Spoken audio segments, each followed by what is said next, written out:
نحمدہ ونصلی علی رسولہ الکریم اما بعد فاعوذ باللہ من الشیطان الرجیم بسم اللہ الرحمن الرحیم رب اشرح لی صدری ویسر لی امری واحلل عقدۃ من لسانی یفقہوا قولی رب یسر ولا تعسر وتمم بالخیر۔ پارہ نمبر 3 رکوع نمبر 1 دیکھتے ہیں، پہلے اس کی ٹرانسلیشن دیکھتے ہیں۔ دل کا یہ رسولو سب رسول، رسولو جو ہے کس کی جمع ہے؟ رسول کی جمع ہے رسولو۔ فضلنا فضیلت دی ہم نے، فضل فضیلت دی نہ ہم نے، فضلنا فضیلت دی ہم نے بعدہم ان کے بعض کو، بعض ہم ان کے، بعدہم ان کے بعض کو علی بعض پر، منہم ان میں سے، من میں سے، ہم ان میں سے کچھ، من جس سے کلمہ کلام کیا اللہ تعالیٰ نے، ورفع اور بلند کیا اس نے، اور رفع بلند کرنا، وبعضہم ان میں سے بعض کو درجات میں، وآتینا اور دی ہم نے، اور دی ہم نے عیسیٰ ابن مریم، عیسیٰ ابن مریم کو البینات واضح نشانیاں، وَأَيَّدْنَاهُ اور قوت دی ہم نے اس کو، یدن سے ہے، یدن کا کیا مطلب ہے؟ ہاتھ کیا ہوتے ہیں؟ قوت کا سرچشمہ ہوتا ہے، یعنی قوت عطا کی، اید اور قوت عطا کی، نہ ہم نے اس کو، وَأَيَّدْنَاهُ اور قوت عطا کی ہم نے اس کو، بروح القدس ساتھ روح پاک کے، بی کا مطلب ہے ساتھ، روح قدس روح پاک، وَلَوْ اور اگر، شاء چاہتا، اللہ تعالیٰ، ما نہ اقتتل آپس میں لڑتے، الذین وہ لوگ جو من بعدہم ان کے بعد تھے، من بعد ما اس کے، جاءتہم آئی ان کے پاس، آئی ہم ان کے پاس، جاءتہم آئی ان کے پاس، البینات واضح نشانیاں، ولیکن اور لیکن، اختلاف کیا انہوں نے، کہ انہوں نے کا لفظ کہاں سے آیا اختلافوں میں؟ واو الف جو ہے وہ جمع کو ظاہر کر رہا ہے، اور یہ جمع غائب کا صیغہ ہے، یعنی انہوں نے اختلاف کیا، فمنہم تو ان میں سے کوئی تھا، فا تو من ان میں سے، من میں سے، ہم ان، فمنہم تو ان میں سے کوئی تھا، من جو آمن ایمان لایا، ومنہم اور ان میں سے کوئی تھا، من جس نے کفر کفر کیا، اور لو اگر، ولو اور اگر، شاء چاہتا اللہ تعالیٰ، ما نہ اقتتلوا وہ آپس میں لڑتے، قتلہ سے ہے، قتلہ یعنی لڑائی کرنا، اور یعنی وہ آپس میں لڑتے، یعنی وہ واو الف کس کو بتا رہا ہے؟ وہ سب آپس میں لڑتے، ولیکن اور لیکن، اللہ تعالیٰ، یفعل وہ کرتا ہے، وہ یہاں پہ یفعل میں وہ کہاں سے آیا؟ یا سے، یا کس کی علامت ہے؟ مضارع کی، یعنی وہ کو بھی ظاہر کر رہا ہے، اور یہ مضارع کی بھی علامت ہے، یعنی اس کا یہ مطلب نہیں کریں گے کہ وہ کرتا تھا، یہ اس کا پریزنٹ میں کریں گے یا فیوچر میں کریں گے، یفعل وہ کرتا ہے، ما جو یرید وہ چاہتا ہے۔ رکوع نمبر 1 کی تفسیر دیکھتے ہیں، آیت نمبر 253 ہے، تلک الرسل فضلنا بعضهم علی بعض منہم من کلم اللہ ورفع بعضهم درجات وآتینا عیسیٰ ابن مریم البینات وأیدناہ بروح القدس ولو شاء اللہ ما اقتتل الذین من بعدہم من بعد ما جاءتہم البینات ولكن اختلفوا فمنهم من آمن ومنهم من كفر ولو شاء الله ما اقتتلوا ولكن الله يفعل ما يريد۔ اور یہ سب رسول ہیں، ان کے بعض کو ہم نے بعض پر فضیلت دی، ان میں سے کچھ ہیں جن سے اللہ تعالیٰ نے کلام کیا، بعض کو اس نے درجات میں بلند کیا، اور ہم نے عیسیٰ ابن مریم کو واضح نشانیاں دی، اور ہم نے روح پاک کے ساتھ اس کو قوت عطا کی، اور اگر اللہ تعالیٰ چاہتا تو وہ لوگ جو ان کے بعد تھے آپس میں نہ لڑتے۔ اس کے بعد کہ ان کے پاس واضح نشانیاں آئیں، لیکن انہوں نے اختلاف کیا تو ان میں سے کوئی ایمان لایا اور ان میں سے کسی نے کفر کیا، اور اگر اللہ تعالیٰ چاہتا تو وہ آپس میں نہ لڑتے، لیکن اللہ تعالیٰ جو چاہتا ہے وہ کرتا ہے۔ تو تلک الرسول فضلنا بعضهم علی بعض سے مراد کے رسول اللہ تعالیٰ کی طرف سے منتخب کردہ انسان تھے، تو اللہ تعالیٰ نے فرشتوں اور انسانوں میں سے پیغام پہنچانے والے منتخب فرمائے، اور یقیناً اللہ تعالیٰ سب کچھ سننے والا، سب کچھ دیکھنے والا، اس نے اپنے سننے اور بصیرت کے حساب سے جو ہے انسانوں کی فضیلت کا تعین کیا۔ سب رسولوں کے اعمال صالح تھے، وہ انسانوں کو نفع پہنچاتے تھے، رسول براہ راست اللہ تعالیٰ کی رہنمائی پاتے تھے۔ فضلنا بعضهم علی بعض، یعنی اللہ تعالیٰ نے رسولوں کو تمام لوگوں پر فضیلت دی، یعنی اللہ تعالیٰ نے جب دنیا بنائی تھی ایک ہی دفعہ حضرت آدم کی پوچھتے سے سب کو پیدا کر دیا، تو اس میں سب سے اچھے دل والے جو لوگ تھے ان کو رسول بنایا گیا، اس کے بعد جو اچھے دل والے لوگ تھے ان کو صحابہ کرام بنا دیا، اس کے بعد جو اچھے دل والے لوگ تھے ان کو نبی صلی اللہ علیہ وسلم کی امت بنا دی، یعنی اللہ تعالیٰ کو پتہ تھا کہ ان کے دل کتنے اچھے ہیں، تو جتنے اچھے وہ تھے رسول ان کو انہیں کے مطابق درجہ دیا گیا۔ تو فضلنا بعضهم علی بعض کے مطابق اللہ تعالیٰ نے رسولوں کو تمام لوگوں پر فضیلت دی کہ رسولوں پر وحی نازل کی گئی، انہوں نے تمام لوگوں کو اللہ تعالیٰ کی طرف بلایا۔ اللہ تعالیٰ نے بعض رسولوں کو بعض پر فضیلت دی، ارشاد باری تعالیٰ ہے وَلَقَدْ فَضَّلْنَا بَعْضَ النَّبِيِّينَ عَلَىٰ بَعْضٍ، یقیناً ہم نے بعض انبیاء کو بعض پر فضیلت دی۔ تو صحیح ابن حبان کی ایک حدیث ہے کہ معراج کے بیان میں یہ بتایا گیا کہ رسول اللہ صلی اللہ علیہ وسلم نے الگ الگ کس نبی کو کس آسمان پر پایا، یہ رسولوں کے مرتبے کی کمی بیشی پر دلیل ہے۔ صحیح بخاری میں اس کی وضاحت کے بغیر کہ رسول اللہ صلی اللہ علیہ وسلم کس آسمان پر کس نبی کو پایا، یہ ضرور معلوم ہوتا ہے کہ آپ صلی اللہ علیہ وسلم نے مختلف آسمان پر مختلف انبیاء سے ملاقات کی، یعنی ان کی فضیلت کے اعتبار سے ان کو مختلف آسمانوں پہ رکھا گیا۔ تو رسول براہ راست فرشتے کے ذریعے اللہ تعالیٰ کی رہنمائی حاصل کرتے رہتے ہیں، رسول انسانوں کو تعلیم دیتے ہیں، ان کے نفوس کو پاک کرتے ہیں، رسول اللہ تعالیٰ کی توحید، اس کی عبادت کی دعوت دیتے رہے ہیں، شرک سے بچاتے ہیں۔ رسول 4 کام کرتے ہیں، ایک اللہ تعالیٰ کی کتاب کی آیات تلاوت کرتے ہیں، دوسرا کتاب کی تعلیم دیتے ہیں، تیسرا حکمت کی تعلیم دیتے ہیں، چوتھا انسانوں کے نفوس کا تزکیہ کرتے ہیں، یعنی نفسوں کو پاک کرتے ہیں ان کے۔ تو رسولوں نے پاک بعض افراد کی تربیت جو انسانیت کی رہنمائی کرتے رہے۔ تو فضیلت دینا اللہ تعالیٰ کا کام ہے، بندوں کا نہیں۔ بندوں کا کام کیا ہے؟ سن کر ایمان لانا اور اطاعت کرنا، یعنی ہم یہ نہیں کر سکتے کہ ہم کسی رسول پر فخر کریں، جیسے ہم یہ کہیں کہ ہم نبی صلی اللہ علیہ وسلم کی امت ہے، نبی صلی اللہ علیہ وسلم کی امت ہے، لیکن اس پر فخر نہیں کر سکتے۔ نبی صلی اللہ علیہ وسلم نے فرمایا پیغمبروں کو ایک دوسرے پر فوقیت نہ دو۔ اسی طرح سیدنا ابو ہریرہ رضی اللہ عنہ فرماتے ہیں کہ ایک مسلمان اور یہودی میں جھگڑا ہو گیا، یہودی نے مسلمان کے سامنے اس طرح قسم کھائی کہ اس کی قسم جس نے موسیٰ کو دنیا والوں میں منتخب کیا۔ مسلمان سے ضبط نہ ہو سکا اور یہودی کے چانٹا مارا اور بولا کہ رحمت عالم صلی اللہ علیہ وسلم پر بھی۔ یہودی نے رحمت عالم صلی اللہ علیہ وسلم سے شکایت کی، آپ صلی اللہ علیہ وسلم نے فرمایا مجھے موسیٰ علیہ السلام پر فوقیت نہ دو، کیونکہ قیامت کے دن تمام لوگ بے ہوش ہو جائیں گے، پھر مجھے سب سے پہلے ہوش آئے گا اور میں موسیٰ کو عرش کا پایا پکڑے ہوئے پاؤں گا۔ معلوم نہیں وہ مجھ سے پہلے ہوش میں آئے یا طور والی بے ہوشی کے بدلے میں بے ہوش ہی نہیں ہوئے۔ یعنی نبی صلی اللہ علیہ وسلم نے بھی کیا فرمایا کہ مجھے کسی بھی جو ہے نبی پر فوقیت نہیں دینی چاہیے مجھے بھی، ٹھیک ہے۔ نبی صلی اللہ علیہ وسلم کو حالانکہ تمام جو ہے ان کے سردار ہیں رسولوں کے، لیکن پھر بھی اس بات پر فخر نہیں ہے، اس بات پر فخر نہیں کرنا۔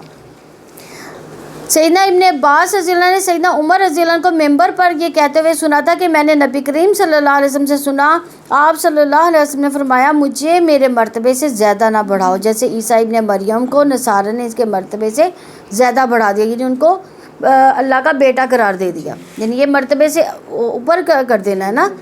حالانکہ وہ کیا ہے؟ اللہ کے بندے اور رسول ہیں، اور انہوں نے اللہ کا پیغام انسانوں تک پہنچانا تھا۔ میں تو صرف اللہ تعالیٰ کا بندہ ہوں، اس لیے یہی کہا کرو میرے متعلق کہ میں اللہ تعالیٰ کا بندہ، اس کا رسول ہوں۔ تو ہم لوگوں نے بھی کیا کیا؟ نبی صلی اللہ علیہ وسلم کو ان کے مرتبے اور مقام سے کہاں لا بٹھایا، یعنی اللہ کا نور قرار دے دیا گیا، اللہ کی مشابہت قرار دے دی گئی، یعنی یہ بھی کیا ہے؟ ایک مقام سے اونچے درجے پر بٹھا دینا، جو اللہ تعالیٰ نے ان کا مرتبہ مقام رکھا ہے اس سے اوپر کر دینا۔ یہ صحیح بخاری کی 3445 نمبر حدیث ہے۔ وَمِنْهُمْ مَنْ كَلَّمَ اللَّهُ، ان میں سے کچھ ہے جن سے اللہ تعالیٰ نے کلام کیا، یعنی درجے کے اعتبار سے اللہ تعالیٰ نے کسی کو کوئی فضیلت دی ہے، کسی کو کوئی فضیلت دی ہے، لیکن ان فضیلتوں کو دے کر ہم نے درجے مقرر نہیں کرنے۔ اللہ تعالیٰ نے کس کے ساتھ کلام کیا تھا؟ اللہ تعالیٰ نے سیدنا آدم علیہ السلام سے کلام کیا، اور سیدنا موسیٰ علیہ السلام سے طور پہاڑ پر سیدنا محمد صلی اللہ علیہ وسلم سے معراج والی رات میں کلام کیا، جیسا کہ ابن حبان کی ابو ذر رضی اللہ عنہ والی حدیث سے ثابت ہے۔ ورفع بعضهم درجات، اور بعض کو اس نے درجات میں بلند کیا۔ اللہ تعالیٰ نے محمد صلی اللہ علیہ وسلم کو دوسرے انبیاء سے افضل فرمایا، اور آپ صلی اللہ علیہ وسلم نے وہ تمام فضائل جمع فرما دیے جو دوسرے رسولوں کو سے الگ الگ ملے تھے، اور آپ صلی اللہ علیہ وسلم کو ایسے مناقب بخشے جن کے جیسے آپ اولین اور آخرین سے اشرف قرار پائے۔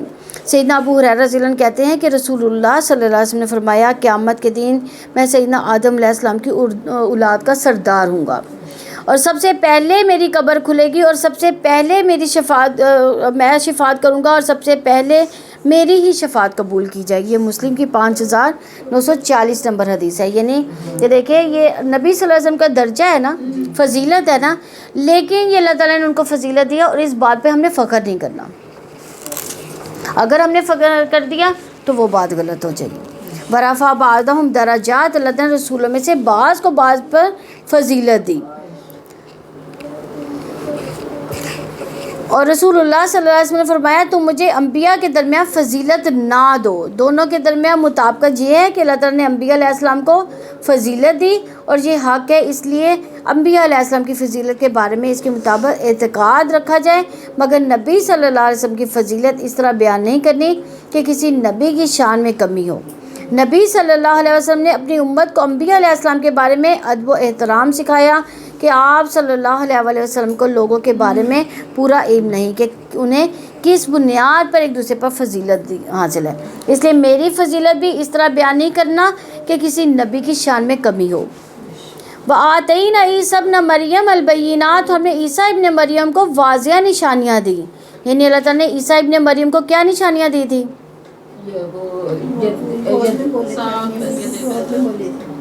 کیا ہوا تھا؟ پنگوڑے میں بولے تھے، دوسرا ہاں مٹی کا پرندہ بناتے تھے تو اس میں پھونک مارتے تھے، وہ زندہ ہو جاتا تھا، اور کوڑی کو صحیح کرتے تھے، پیدائشی اندھے کو بھی صحیح کر دیتے تھے۔ تو اللہ تعالیٰ نے عیسیٰ ابن مریم کو جو واضح نشانیاں دی وہ ان کے معجزات تھے۔ اللہ تعالیٰ کی عطا یہ ثابت ہوتا ہے کہ وہ اللہ تعالیٰ کے بندے، اس کے رسول سیدنا مریم علیہ السلام کی طرح نازل ہونے والا اللہ تعالیٰ کا کلمہ اور اس کی جانب سے آنے والی روح ہے۔ یہ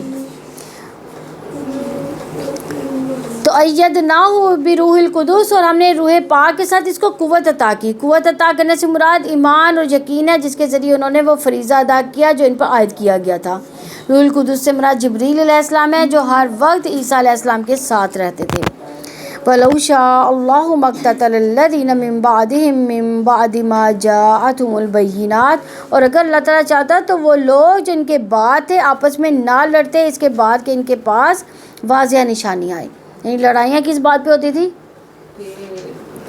ہمارا رسول، ہاں ہم فلاں رسول کی امتی ہیں، یعنی کیا ہوتا تھا کہ اسی بات پہ لڑ، جیسے یہودی حضرت عزیر علیہ السلام کو اللہ کا بیٹا کہتے ہیں، عیسائی جو ہیں حضرت عیسیٰ علیہ السلام کو اللہ کا بیٹا کہتے ہیں، اور اسی بنیاد پر وہ آپس میں لڑائی جھگڑے بھی کرتے ہیں۔ تو اللہ تعالیٰ نے ہدایت اور گمراہی دونوں کے راستے واضح کر دی، انسانوں کو کوئی راستہ اختیار کرنے کے لیے مجبور نہیں کیا گیا، بلکہ انسان کو اس دنیا میں اختیار اور ارادے کی آزادی دی تاکہ انسان کا امتحان ہو جائے۔ اس طرح ہمیں یہ پتہ چلتا ہے کہ اللہ تعالیٰ کی مشیت ہے کہ لوگ ہدایت یا گمراہی پر رہنے کا فیصلہ خود کریں۔ ولیکن اختلافوا، لیکن انہوں نے اختلاف کیا رسول کی مخالفت کر کے۔ جو چیز انسانوں کو جری بناتی ہے وہ یہ سوچ ہے کہ ہم بزرگوں کے وارث ہیں، ہم نے اپنے بڑوں کا دامن تھام لیا، ہمیں کسی اور کی کیا ضرورت ہے۔ ہمیں یہی سوچتے ہیں نا کہ اگر ہم نے کسی بزرگ کا ہاتھ تھام لیا وہ ہمیں جو ہے اللہ تعالیٰ سے بچا لے گا. ہم یہی سوچتے ہیں نا. نبی صلی اللہ علیہ وسلم کو ان کے مرتبے سے کیوں بڑھایا جاتا ہے؟ ہم سوچتے ہیں نبی صلی اللہ علیہ وسلم ہماری شفاعت کر کے ہمیں اللہ تعالیٰ سے بچا لیں گے، حالانکہ اللہ کے حکم سے وہ ہماری شفاعت کرنے کے قابل نہیں ہے. یعنی جب تک اللہ کا حکم نہیں ہوگا تب تک وہ بھی ہماری شفاعت نہیں کریں گے. تو کسی بھی امت کے زوال کے دور میں لوگ دنیا کی محبت میں مبتلا ہوتے ہیں اور چاہتے ہیں کہ جنت بھی محفوظ رہے. اس وقت یہ عقیدہ کہ ہم بزرگوں کے وارث سے ایک نفسیاتی سہارا بن جاتا ہے. نفسیاتی طور پر ہم سہارے پہ ہوتے ہیں نا. اب پتہ نہیں وہ سہارا سچا بھی ہے کہ جھوٹا ہے، وہ ٹوٹ ہی نہ جائے. دنیا میں ہم کتنے سہارے تلاش کرتے ہیں. کسی بزرگ کے پاس چلے جاتے ہیں، وہ کہتے ہیں میں نے نمازیں بخشوا دی، تو کیا ہوتا ہے ہم وہ ٹوٹے سہارے کے پیچھے نمازیں چھوڑ دیتے ہیں. تو وہ بزرگوں کے تصور میں یہ سکون پا لیتے ہیں کہ دنیا میں جو چاہے کریں ہماری آخرت خراب ہونے والی نہیں ہے. یہی اعتماد اللہ کی طرف بلانے والے کی مخالفت پر جری بناتا ہے. تو کیا اللہ تعالیٰ کے نازل کرتا دین میں اختلاف پسندیدہ ہے؟ اللہ تعالیٰ کے نازل کرتا دین میں اختلاف پسندیدہ نہیں ہے. اللہ تعالیٰ کی رضا تو اسی میں ہے. لوگ اللہ تعالیٰ کی شریعت پر عمل کر کے اس کے عذاب سے بچے. اسی لیے اس نے کتابیں نازل کی، انبیاء کا سلسلہ جاری کیا، بعد والوں میں امر بالمعروف و نہی عن المنکر کا سلسلہ جاری کیا تاکہ لوگ اس کی پسندیدہ راہ اختیار کریں. وَمِنْهُمْ مَنْ آمَنَ وَمِنْهُمْ مَنْ كَفَرَ. تو ان میں سے کوئی ایمان لایا، ان میں سے کسی نے کفر کیا. یعنی اللہ تعالیٰ نے چونکہ ہدایت کا راستہ اختیار کرنے کے لیے مجبور نہیں کیا، تو اس لیے کوئی اپنے اختیار کا صحیح استعمال کرتا ہے یعنی وہ مومن ہو جاتا ہے، تو کوئی اپنے اختیار کا غلط استعمال کر کے کیا کرتا ہے، وہ کافر بن جاتا ہے. یہ اختیار انسانوں کو اس کی حکمت اور مشیت سے ملا، ورنہ اس کی رضا تو اسی میں ہے کہ لوگ سب ہدایت کے راستے اختیار کریں. وَلَوْ شَاءَ اللَّهُ مَا اقْتَتَلُوا. اور اگر اللہ تعالیٰ چاہتا تو وہ آپس میں نہ لڑتے. یعنی اللہ تعالیٰ کی مشیت ہوتی تو لوگوں میں اختلاف ہی نہ ہوتا ہے. ان کا معاملہ لڑائی تک پہنچنے سے پہلے ہی وہ آپس میں صلح کر لیتے اور ایک اللہ پر یقین رکھتے. لیکن اللہ تعالیٰ کی مشیت کیا تھی؟ اس دنیا میں امتحان لینا، آزمائش ہے. یہ دنیا کیا ہے؟ آزمائش ہے. اللہ تعالیٰ نے کیوں اختیار ہمیں دی ہے کہ ہم جو چاہیں کہ تاکہ اللہ تعالیٰ ہم پر حجت قائم کر دیں. تو اللہ تعالیٰ نے لوگوں کو جبراً اختلاف سے کیوں نہیں روکا؟ اللہ تعالیٰ نے لوگوں کو اختلاف سے اس لیے نہیں روکا کیونکہ اللہ تعالیٰ نے انسان کو امتحان کی غرض سے پیدا کیا. اس کے مقصد کے لیے اللہ تعالیٰ نے اسے ارادے اور اختیار کی آزادی دی. اللہ تعالیٰ نے اس امتحان میں کامیابی کے لیے نبی بھیجے تاکہ وہ انسانوں کو سیدھا راستہ دکھائیں. جیسے ہم کوئی پیپر دینا ہو تو ہمیں سلیبس دیا جاتا ہے نا، تو یہ اللہ تعالیٰ نے اپنے انبیاء کے ذریعے ہمیں سلیبس دیا کہ ہم اس طرح سے چلیں گے، یہ والے کام کریں گے تو ہم راہ ہدایت پا لیں گے. اگر انبیاء علیہ السلام لوگوں کو دین قبول کرنے کے لیے مجبور کرتے تو امتحان ہی ختم ہو جاتا. اگر سب لوگ پیدائشی طور پر ہدایت یافتہ ہوتے ہیں تو امتحان کی ضرورت باقی ہی نہ رہتی. وَلَٰكِنَّ اللَّهَ يَفْعَلُ مَا يُرِيدُ. لیکن اللہ تعالیٰ جو چاہتا ہے وہ کرتا ہے. یعنی اس سے مراد کہ اللہ تعالیٰ کے راستے کی کوئی رکاوٹ نہیں، وہ قدرت رکھتا ہے، با اختیار ہے، قوی ہے، کوئی اس کے فیصلے بدل نہیں سکتا. وہ جو چاہتا ہے کرتا ہے، لیکن وہ عادل ہے، وہ الحق ہے. اس کا ہر کام حق اور انصاف پر مبنی ہوتا ہے. وہ الحکیم ہے، اس کا کوئی کام حکمت سے خالی نہیں ہوتا. تو آیت میں اس کی تعلیم ہے کہ چھوٹی بڑی اچھی بری کوئی شے بھی ہو بہرحال مشیت الہی سے باہر نہیں ہے. الحمدللہ ہمارا یہ رکوع کمپلیٹ ہوا.